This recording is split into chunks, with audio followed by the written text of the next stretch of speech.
Hi. Hi, everybody. Welcome. So happy you're here. Hey, I am coming out here to share with you more about what I call the love archetypes. And this is for you if you want to be in a relationship and you're not in a relationship and you're maybe frustrated by dating, maybe still heartbroken from the past, or just not knowing what to do. It's really going to help you to understand more about you when you understand these different love archetypes that are within you.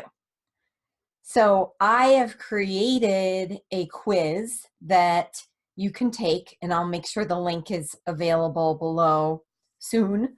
And that will tell you right now which love archetype actually is the strongest or has the most powerful message for you right now. And this is really helpful because it's really a deeper level of self-awareness when we can understand all these different parts that make up how we create healthy relationships. And this quiz is developed based on real science around how we interact and how we really have a relationship with ourselves too. And I know that we all go through different cycles all the time.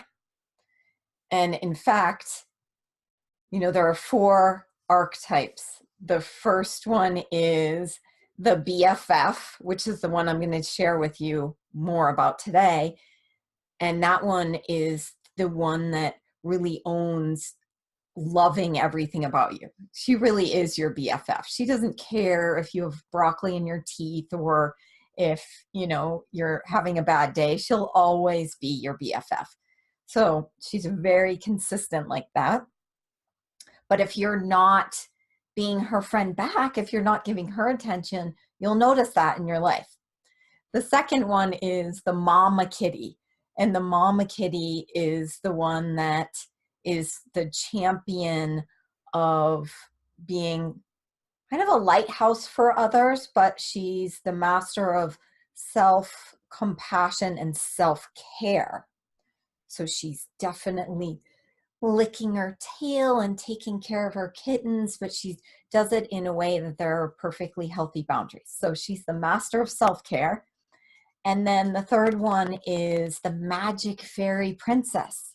And she's the one that helps us manifest and create abundance and know that we are co-creators in our life. And then the final one is the unicorn lover.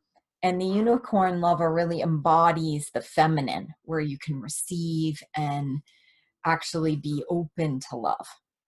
So there's a lot more to each one of those, and that's why each day this week I'm going to go through each one. Today we're going to focus on the BFF, but I want to share this with you because what I know personally is that I notice, like, I have now a deeper awareness of when I am out of alignment. And when we're out of alignment, it's essentially like we're ignoring one of those 4 and we're not really consciously embodying the gifts of those things. But it's also good because when we kind of notice where we're out of alignment, then we can do something about it. Whereas if we're not aware that there is, you know, something we can do, then we just think that our life is miserable, or that we'll never find love, or that we always attract this, or we always have that. Or so it becomes more of a not very supportive way of being. So this will really help that. And so today I'm speaking about the BFF, and I chose her today because I've been feeling out of alignment with her today. I was feeling a lot of those like self-critical thoughts, and I was beating myself up, and I was thinking, you don't do it right, and you're not doing everything right, and you're not good enough. And it's like this real banter that's abusive. So that's what we know about the BFF, is that even though she's our best friend, that if we're not being our own best friend, it's like how we demonstrate that, then it's going to feel like that. We're turning on ourselves. And then when we turn on ourselves, often then the next thing we want to do is start pointing the finger. It's your fault. It's your fault. Oh, or just projecting out our discomfort or misery on other people. And I'm sure Larry can speak to that, because I can get really self-critical, and then I'm critical of him. Why didn't you clean that right? And like, it's not a pleasant way of being. So what do we know? What we know is that that's what she looks like when things aren't aligned. And in relationship space, the other way you know is that if you're still feeling a lot of pain or resentment from past relationships, that's going to indicate that your BFF needs a little love. The cool thing is, when we do work with her, what we notice is that we have experiences of totally accepting ourselves and loving ourselves the way we are right now. So that's key, because self-acceptance in terms of, you know what, I am okay even when things aren't perfect. I'm okay even when I'm not the weight I want to be, or I'm okay even that I didn't accomplish what I wanted to accomplish, or any of those things. It's truly loving yourself as you are right now. And the subtlety of this one is also being able to see the things that we think are flawed about us and making those into real features. So changing our flaws into features. And that's something that doesn't happen overnight. But this is what we can experience with, you know, harnessing and adopting and being in the essence of the BFF archetype. So what I also like to share around this one is that the BFF is the part of us that forgives, that can experience self-forgiveness and forgiveness for others. And when we can do that, we really are free in so many ways. And that truly is a path that takes, it's personal development. It takes some time and nurturing. And stick with me, because when I share all of these segments this week, I'm also going to be inviting you to a webinar where I'm going to go through and share with you how you can do this work, so that you can stand into each one of these love archetypes and create the kind of life and relationship and love story of your dreams.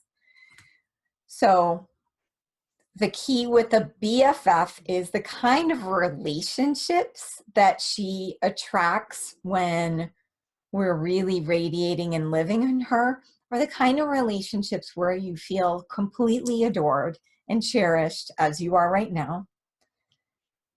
And when she's neglected, what you'll notice in the kinds of relationships you may attract or have experienced are where you may feel scammed, or you may feel like you're attracting a lot of kind of creepy guys, or you're feeling like you're attracting players. That's sort of the theme of this one. So if you relate to that, then your BFF can probably use attention. If you can relate to still feeling, you know, real pain or resentment from past relationship, your BFF probably needs some attention. If you feel really critical in your life and the negative voices in your head are really loud a lot, then the BFF needs a little love.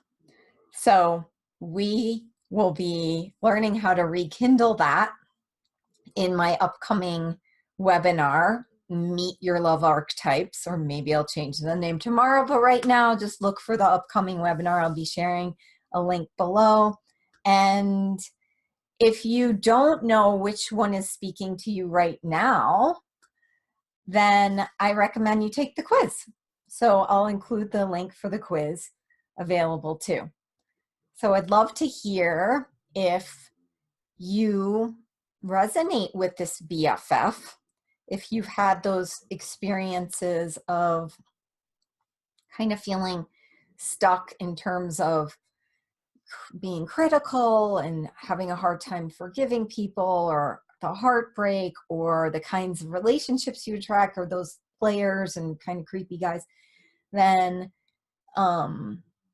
let me know. I want to hear. And if you go ahead and take your quiz and your results don't indicate the BFF, it doesn't mean that there aren't opportunities for you to really leverage this even more in your life, because success in our relationships really calls for total self-love in all of these relationships.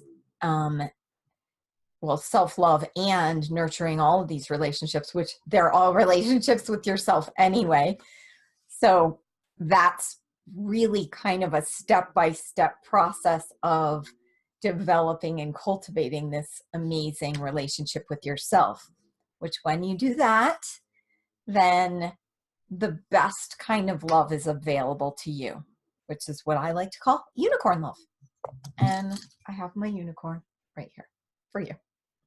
So thank you. Please comment below. I want to hear how this lands for you, and I want to know how I can support you. So thank you so much for being here. Bye, Unicorn Sisters, and all of you beautiful, amazing women.